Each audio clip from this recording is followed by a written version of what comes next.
കോഴി റേറ്റ് ദിവസേന കൂടുന്നു. പക്ഷേ ഞങ്ങൾക്ക് ഒരു പിടി അരി പോലും ഇല്ല. കൊക്കരോക്കര.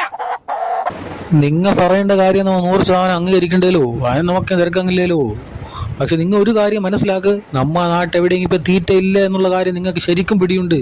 എന്നിട്ട് നിങ്ങൾ ഇങ്ങനത്തെ കുത്തിത്തിരിപ്പം ആക്കിക്കൊണ്ട് വന്നാൽ ഞാൻ എന്നെ പറയുള്ളൂ. ഞങ്ങൾ മുട്ട ഇടുമ്പോൾ മനുഷ്യർ സന്തോഷിക്കുന്നു. പക്ഷേ ഞങ്ങൾ വിശന്നിരിക്കുമ്പോൾ ആരും കാണുന്നില്ല. ബൈറ്റ് ആരും കാണുമല്ലേ? ആക്കെ പിടിയുണ്ട് നിങ്ങൾ വാട്ടുകാരെ കൊണ്ടിടുന്നത്. തീറ്റ ഉള്ള സമയത്ത് ഞാൻ നിങ്ങൾക്ക് വാരി കോരി തന്നെയല്ല ഞാൻ. ഇപ്പൊ ഒരു ദിവസം തീറ്റ കുറഞ്ഞ പാടേ നിങ്ങളെ നുടിച്ചിലും പറച്ചിലും തുടങ്ങിപ്പോലെയാ. നമ്മ നാട്ടിൽ ഏകദേശം കടയെല്ലാം കേട്ട് നോക്കിപ്പോ, പക്ഷെ തീറ്റ എത്ത പറ്റില്ല. പിന്നെയും ഓടുവാങ്ങുന്ന വിളിക്കാൻ നമ്മ നാട്ടിൽ പെട്രോളൊന്നുമില്ലേ, അതൊരു ഭാഗത്ത്. അപ്പോൾ എല്ലാം നിങ്ങൾ മനസ്സിലാക്കേണ്ട കാര്യങ്ങളില്ല. ഇത് മനസ്സിലാക്കാൻ പിന്നെ നിങ്ങൾ എടുത്ത് പിടിച്ച് പിന്നെ ഇങ്ങനെ ബഹളം വെച്ചാൽ പിന്നെ ഞാൻ ഇവിടെ എടുത്ത് തരാം തീറ്റ. അത് കാണണ്ടേ നിങ്ങളെ മൂത്താവ് ഇടുന്നത്? മൂത്താവളെ പോലെ അവ കൊടുത്താൻ വേണ്ടി തിന്നേച്ച് മര്യാദയ്ക്ക് വിഷയം പറ ഇടുന്ന വേണ്ടിയാ. ഇപ്പം എന്നൊക്കെ ഉള്ള തീറ്റ ഒരു പടി ഞെട്ട് തന്നെ അതെല്ലാവരും ഒപ്പിച്ച് തിന്നേച്ചിടുന്ന ഇറങ്ങുവാൻ നോക്കും ഇടിയാൻ പറയാതെ. അപ്പോൾ നാളെ നോക്കാം ഇവിടെ കിട്ടുന്ന പോലെ നോക്കുക ഒന്നുകൂടി.